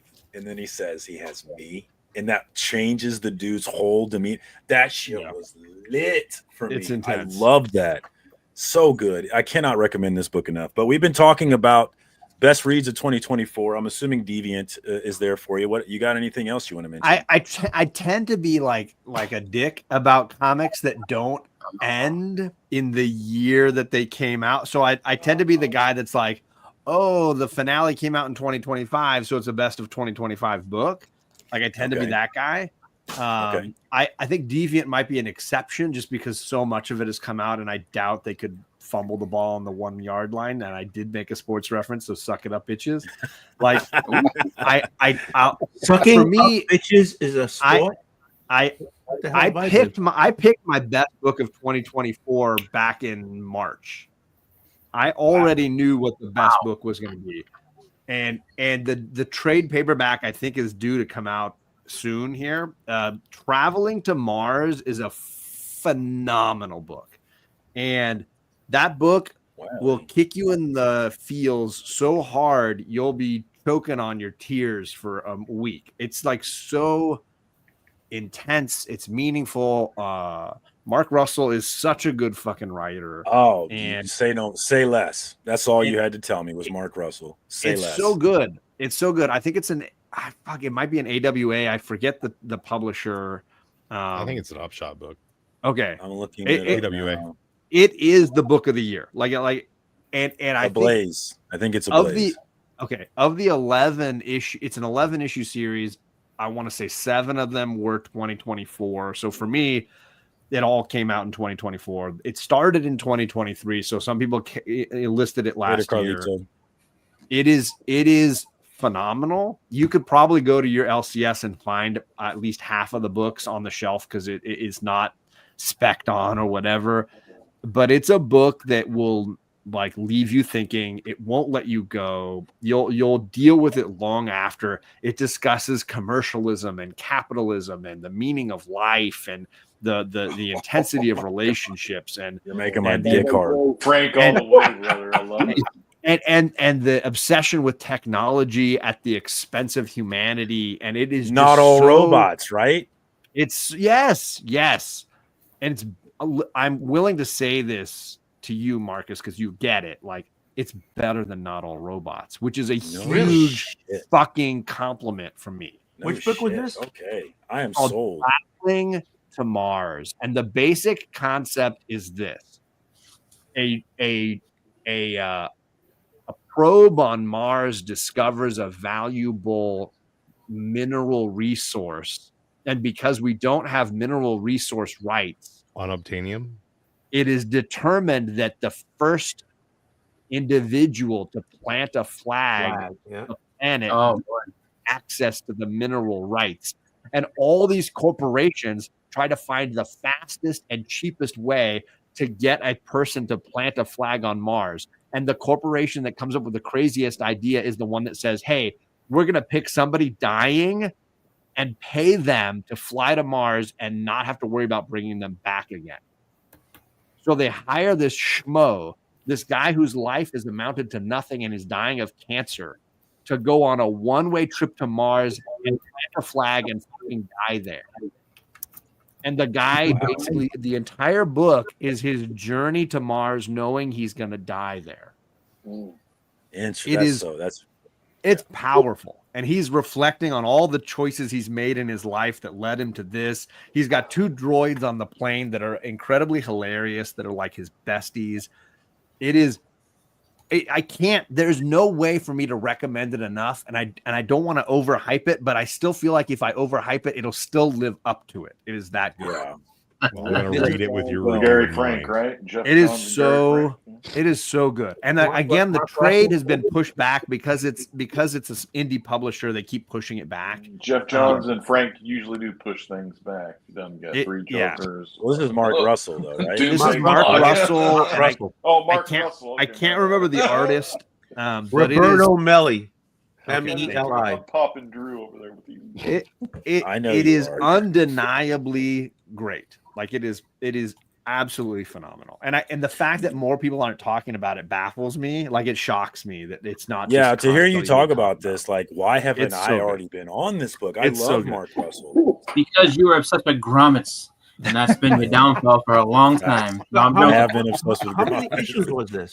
I haven't read that honestly. Like you talk about it so much, and I saw actually a couple of covers there, and I was like, it looks like it actually would be kind of a fun series. So I may try to look for it in trade and see about getting into reading that, just because you talk about it so much. It's just like I find that to be kind of fun, where you have people recommending stories that aren't necessarily the big two. companies. You know what I mean? Like the indie stories, some of the indie stories That's are my really good wheelhouse. stuff. My promise is that when the trade for Traveling to Mars drops, I'm gonna buy 3 or 4 so that I can continually give them away to people and make people read it. It's just that good. Wow. It's that But you have good. to I'm gonna shame them buy as a you slew do it. of them. I'm Yeah, gonna you read have to this shame them tomorrow. as you do I it. promise you. You I'm can't just reading give this it to them out of tomorrow. fun. You have to shame it's- them, like, oh, It's gonna be Yeah. like a giveaway at the end of the month to like the to the channel hangout people, to the friends that are in the chat. no. You have Drew to shame them. approves. Like, oh, you're not reading this. You call yourself a comic book fan. You haven't read this. And It's then you so sit there good. And then I put a called stick it, on it I where called it's it sad back face. in Like, March, like whenever it was wrapping, March or May or whatever. I called it and I was like, "This is I will never read something that just makes me feel this way. Like it is so strong." I'm telling you, That's an John, interesting question. TN Comedy says that Mad Cave is the comic book company of 2024. Does anybody want to argue with that? Yeah, I didn't buy a single Mad Cave issue this year, so I don't think that's Mad true. Cave I mean, has I been clearly great. picked the live your best life. book of the year, and it wasn't Mad Cave, so I guess. So you're giving it to a Blaze? I mean, I would be happy to say that the company bold enough to publish that deserves it. Well, I've lived my life saying Marvel is comics, but I think the company of the year is clearly DC. They've been absolutely on fire with everything they've been releasing lately. The continuity is back in full swing, and it doesn't seem to be slowing down. So It is All-In Initiative has been advance successful. forward. It is DCAF. Yeah. Hell yes. See, I have a different look. Those at are all this. awesome, I haven't bought a Caroline. new issue of a book in a long time. I've been basically just back issue since about 2019. That's it. So You that's have 43? what I'm collecting. I'm missing 43. Chris, I'll hook you up with a Traveling to Mars just so you can check it out, man. All right, People but who I say want Mad to Cave is the one to watch. The kind of people I who need used to to be say Valiant shamed is the one to watch. on for not reading it. So I want to I know. will absolutely do that. I will make a video just sending it just to Chris and shaming him. Hey, Exactly. Dick Tracy from Mad Cave. Don't ever count out Dick Tracy. No, it's a and good Sam that's a good Ketchum. read. The I need whole to group. get the I heard newest good things Jeff. about Legend that. loves Dick. The newest I Jeff have that as well. just dropped. I haven't gotten the one with the Gwynpool variant by Hangout Lee. I haven't picked Yeah. it Oh up. shit! Really? Inhut Lee did a Gwynpool variant. Oh yeah, and I he's- like Inhut Lee. she's wearing a Jeff hat. My name is Jeff. Super cute.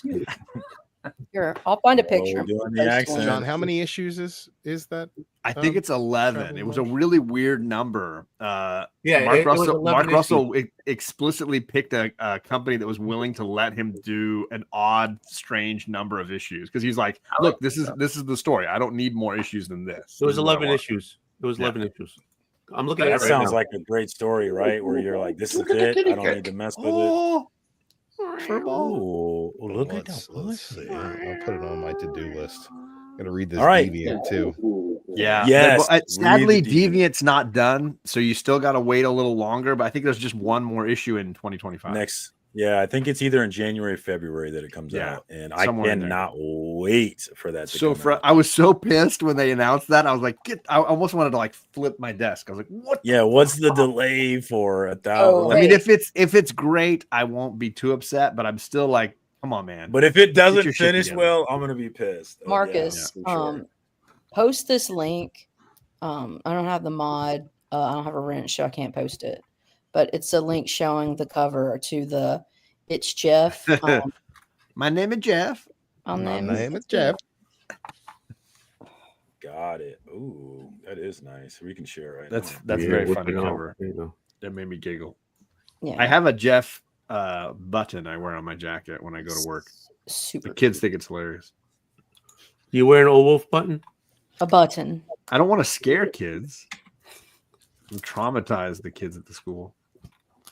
And I have to tell them, like, they're like, what superhero is that? I'm like, it's Dead Man. We all know it. Traumatize the kids. My name is Jeff. It's a cute cover. Wearing like a hat. That is pretty funny. Yeah. I wonder if that's going to get any buzz from the gamers. Maybe. Oh, yeah, because of, was it Rivals, I think it's called?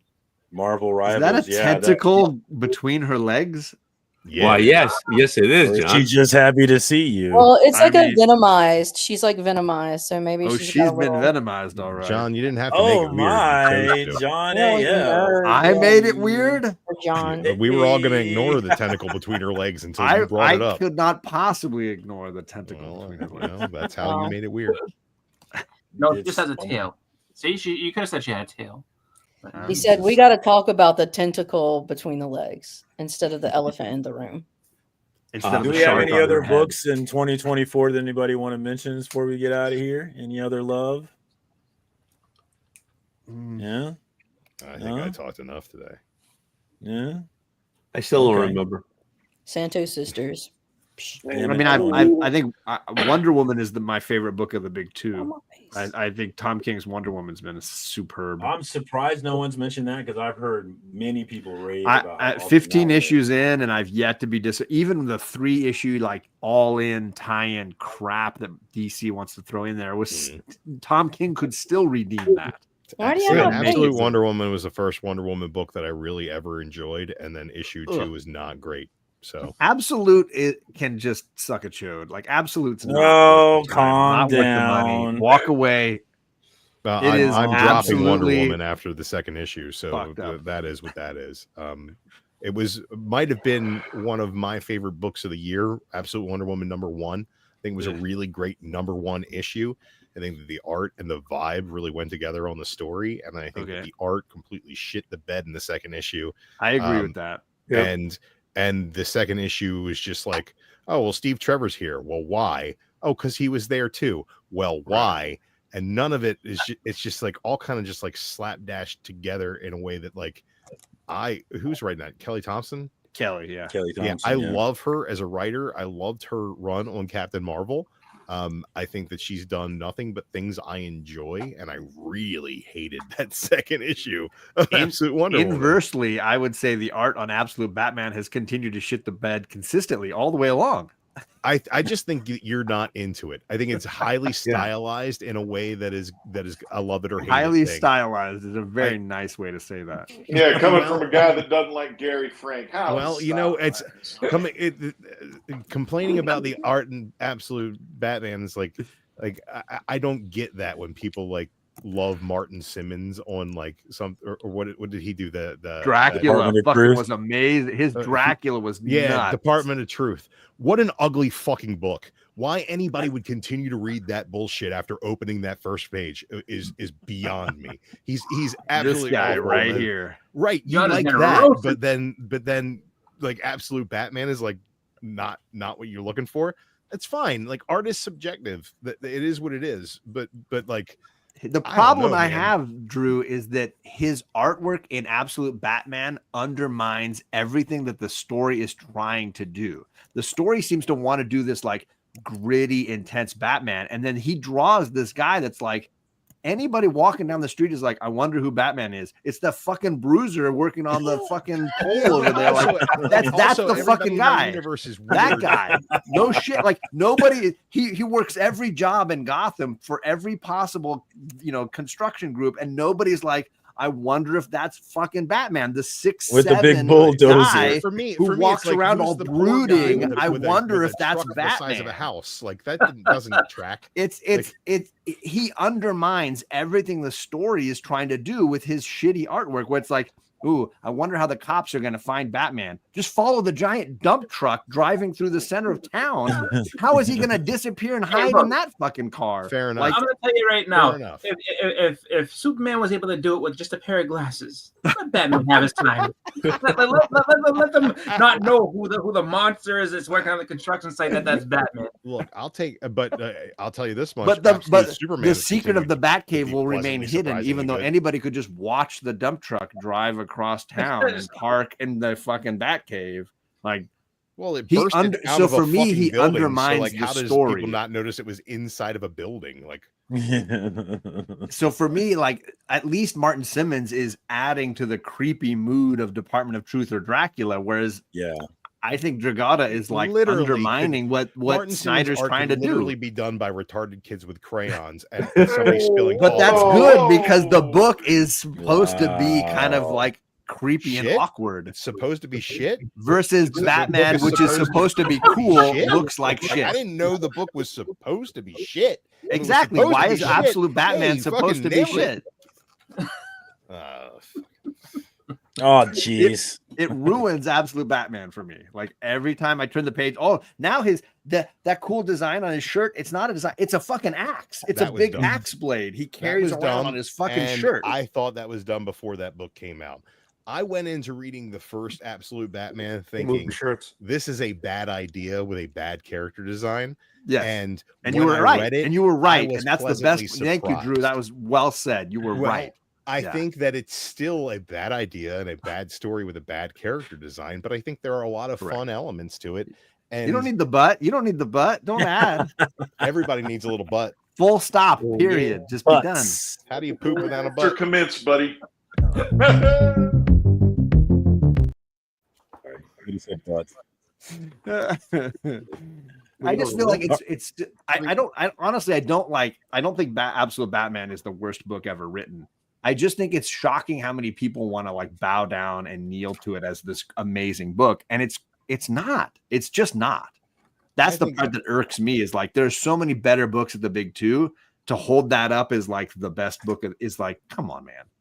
Just read more books. Just read more books. Is all Absolute I'm saying. Superman is the best of the three. I said that for week one or month one, and month two, it is the only one that I'm really interested in continuing to read.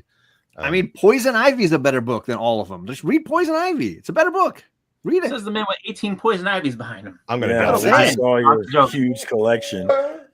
Read it. It's a good fucking book. I just caught up, and I'm so happy I've continued to this book's been great. I love it. So now this Absolute universe, this Absolute, they're gonna do like Flash and all the rest of them eventually. No, Flash doesn't sell. And I mean, it's selling well. I'm sure that they'll just continue to like crank the wheel and make the monkey dance. And they have plans to keep the Absolute universe going for 2 years of publication, but with DC and how quickly they change their mind on things, and like I get excited when the All In special comes out, and I'm like, oh, I'm kind of interested in where this is going. Justice League Unlimited was fun. Action and Superman have been fun. Batman's been solid, if not totally tied into what's going on. As far as that goes, I was super hyped about Rebirth too. And that ended with Doomsday Clock. And that was not fucking good. That was not good. Had the button in the middle. And that was not fucking good.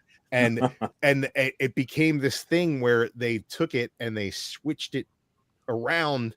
And like, I enjoyed what they did with like metal and going into dark death metal, but like, did anybody really enjoy that? I enjoyed that stuff. That was for me. Overall, it wasn't what Rebirth was supposed to be. It was supposed to be a big way of bringing the Watchmen universe together with the DC universe and making it all make sense together. And that never fucking happened. Hey, if you read the last issue, it all made sense on that last panel. No, it didn't. Aggressively Relaxing said that the last issue made it all worth it. All right, but guys, we're well over an hour here. We got John's Comics with Kids on the front page here. What's going on with you? Anything you want to promote? I was just on No Good Comics, the rival Tuesday show to FOC. How dare you talk about my rival? Let's get FOC'd here, gang. I think that's my new tag for your show. Let's get FOC'd. Let's FOC this up. So I was it was a lot of fun hanging out with Magic Lasso. And then Saturday, I'll be doing my morning show. I'm unboxing a bunch of original art pieces I got during the Heroes for Heroes auction supporting veterans. And I bought some great pieces, and I'm excited to unbox those. So I will be doing that Saturday on my channel. And then Tuesday next week, I'm hosting Omni X-Men, and we got JP Budget Collecting, your homie, coming on to hate on some Xavier and some Cyclops and make some fun drama in the chat. So yeah, I got a lot of stuff coming up the next week. If you're not already plugged into John, I don't know what you're doing, but you should probably fix that right away and plug into No Good Comics as well. Either him or No Good, they're looking at one book for 3 hours and talking about it. So if you're into that kind of thing, at the same time this has happened, that's why I go back and forth. Yeah, go watch them do whatever they do. If you're wondering what the hell is Tony doing when he looks so like bored and distracted on this show, he's watching my show at the same fucking time. Yeah, I know what he's doing. That's why he's trying to answer questions in the chat and get points on the victory wheel. I appreciate you, Tony. I screwed up today. When it's my turn, I'll talk about how I screwed up today. It's your turn now. Your link is in the chat. Screwed up today because the screen I was watching was somehow it stopped and restarted, so I was behind. So it was like I only got into the last question, which I got right. I take notes. I take look. I got notes. I take notes the whole thing. I don't even take notes, and I'm on the fucking show. He can't remember shit. He's got to write it down. I knew the volcano was in the bay. I knew that. I knew that I think it was a question. You realize nobody on this show cares what the answers to the trivia questions of a show that ended 30 minutes ago are, right? So, okay. Oh, your damn channel, Tony. Oh, patience. Jesus Christ. Okay. So last week I was supposed to open this box. Uh-oh. And I didn't. Is his dick in a box? No, I can't. I gotta pull a hole in here, but the size of my dick, I could probably fit it. But anyways, that's another story. Oh my goodness! So I have to open this box. So this week, I'm not gonna do it. I'm not going live Thursday. No train wreck. No, I'm filming it Wednesday. Nice. Because I got something going on Thursday, so I can't do it live. So Wednesday, I'll film my train wreck on Thursday, 7:00 on my channel.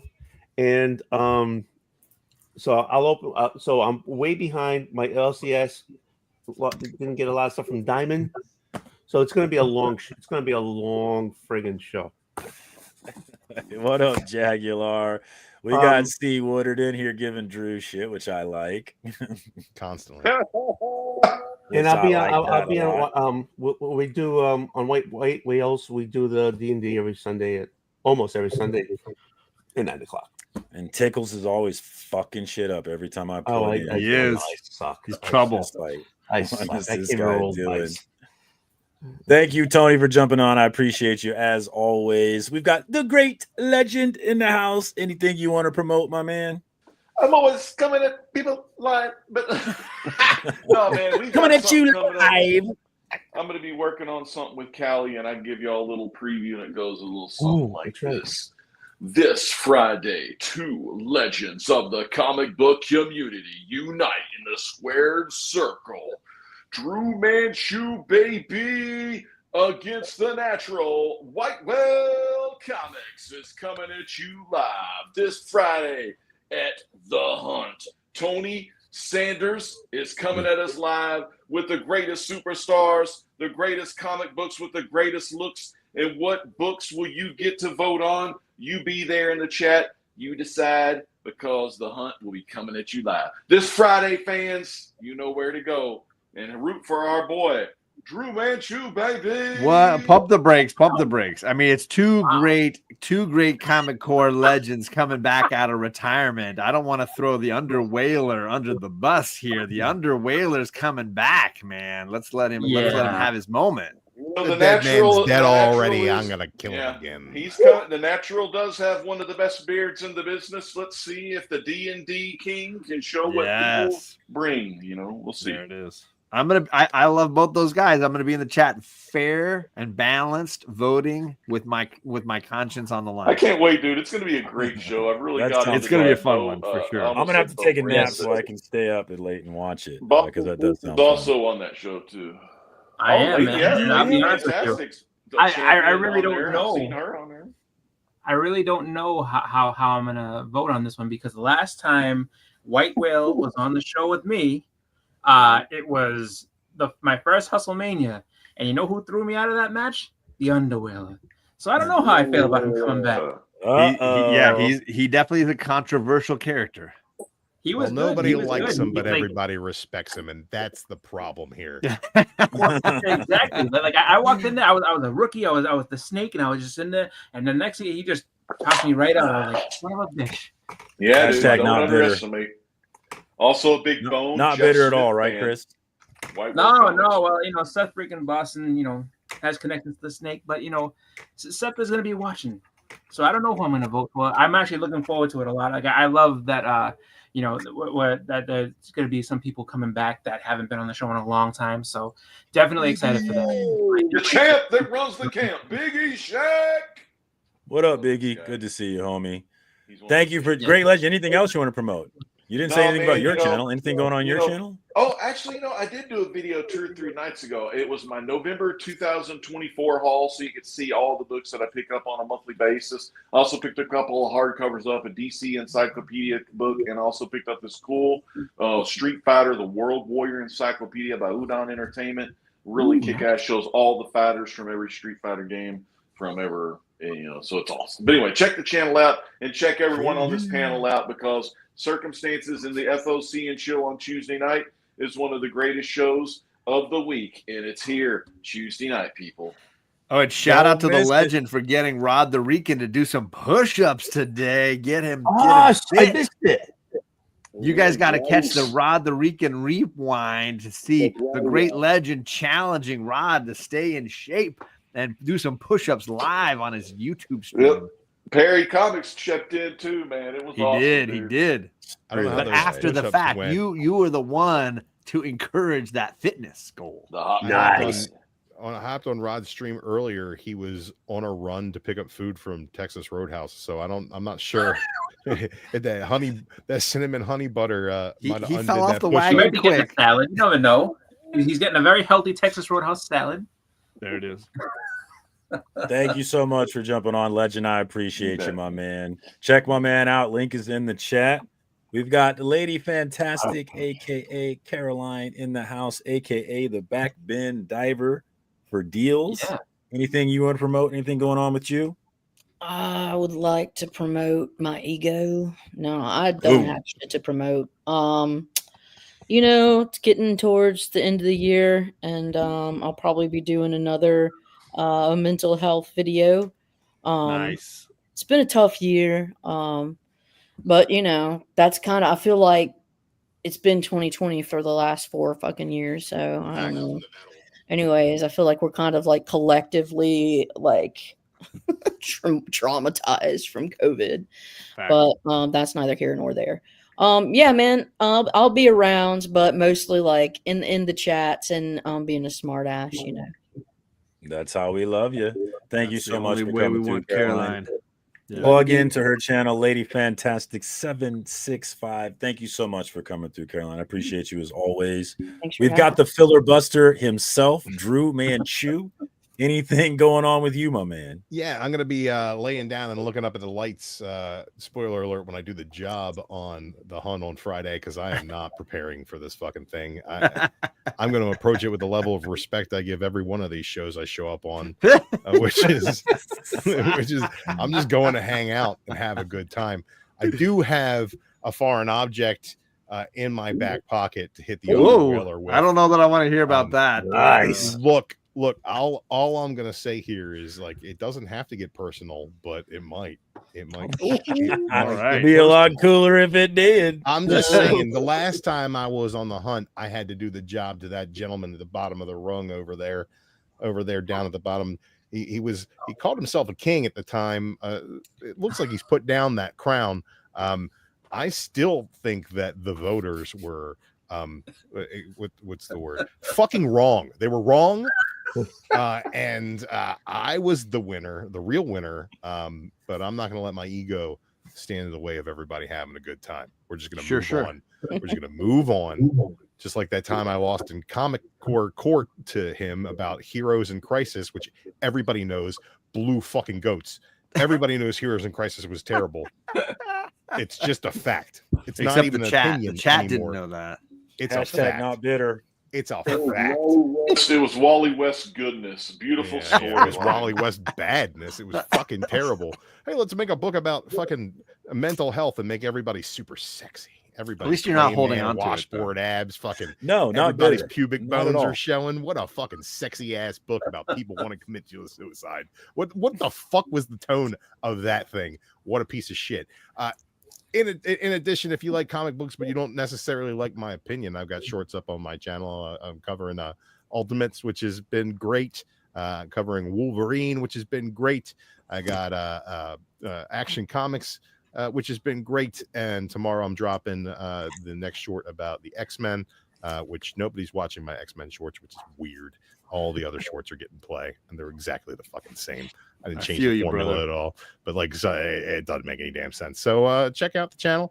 We're on the road to 700 now. Cool. Just about a month and a half ago, I started making content again, and I've gained over 200 subscribers in that time, which is like, yeah, I'm just having fun. So yeah, keep on plugging away at it, and if I build it, they're gonna come. Hell yeah. I'm gonna come. Yeah, that's what it's all about. Having fun, promoting these comments, talking about it, man. So thank you so much, Drew. I appreciate you jumping on as always. Dude, I said to Legend yesterday, he's like, "You're gonna play games tomorrow?" I was like, "I'm probably gonna be tired." And I was like, "Well, it is Tuesday. Maybe I'll hang out with Marcus." Boom. Hey, and here I Appreciate it, am. my man. There it is. Hopefully we'll see you next week as well. Thank you so much for jumping on. As always, I appreciate you. Boston Chris, what's up with you, my man? So be on the hunt on Friday. I don't think me and Hudat are doing a graphic content this week, but probably next week. And then as far as my own channel, I am going. So for I'm going to be on vacation pretty much for the rest of the year, as far as just time off, because I had so much banked that I basically can just ease into the new year, just getting paid for not going to work, which is great. So I have started to I put it together, I guess, the framework for a new live show that I'm going to do called the Fantastic Forum. So as far as when specifically, I don't know what day or time. I'll try not to infringe on other people's spots, but I will be going live. Do you can't worry about that. Yeah, just do you. Be an infringer. Well, you just put it this way. I know if I show up on a Tuesday, that's a bad idea because you already got it locked down. I can't do that to you. So I accept the competition, brother. But yeah, no, I just was gonna go ahead and get that going and just having some fun. So just be kind of like a little hangout show. But as far as everything, check us out on the Hunt on Friday on Tony's channel, and I will, I guess let everybody know when I'll be doing the lives. It might just be spontaneous, but I'm gonna just have some fun chilling with the community. Probably show I guess I would say like the books that I picked up to, like kind of a year-end review type thing, because I've done that every year. Just kind of show like what I picked up, what I'm most proud of, and everything like that. So, just I don't know, getting back into making some content, so having some fun. Awesome, my man. I appreciate you jumping on for a little fuck and chill. Thank you so much. I know where I'm headed. And I'm gonna. We had Matt in here earlier. Heroes for Hire Comic Club. He had to bail, but I still want to throw his link out there, guys. Plug into him. He's got a live claim sale coming up tomorrow. So if you're looking to buy some cheap books, definitely plug into his channel and he's ready for that content. He's just hit over 200 subscribers. Matt's got some great stuff. He's always going live. He's always putting up reviews and showing hauls and doing all kinds of stuff. And he does the interview show as well. That's been pretty damn good. So check it out. I think he's doing Rob's Fat Stacks. Yeah, so that's the next one that's coming up. So he's doing some great. He interviewed Rob tonight. Yeah, so he's doing great stuff over there, guys. Plug into him. He's an up and comer, so all subs that we can give him are definitely appreciated. Yep. And then Thomas Nichols is asking for the Discord link for my Discord, so I'll throw that in there. You made him happy. If anybody would like to jump in there and hang out with mine, you are more than welcome to do that. I know John gets really excited about Discord, guys. Hard AF for that Discord. Discord AF. But that is another episode of FOC and Chill. I was really thinking about going to bed tonight, and I'm so glad I didn't. And I always am so glad that I didn't. And that's because you guys come through and make the show so great. I appreciate it so much. Thank you to everybody that came through in the chat and kept it lit. And, of course, thank you to everybody that comes through on the replay and look for clips for the rest of the week as I try and get my watch hours up. I need 300 more watch hours. All right, I'll work on it. Jesus so Christ, I'll be working on that. All right. Put That's you on all I repeat when got I go to this sleep. week. That's all I got this week. Until next week. Peace.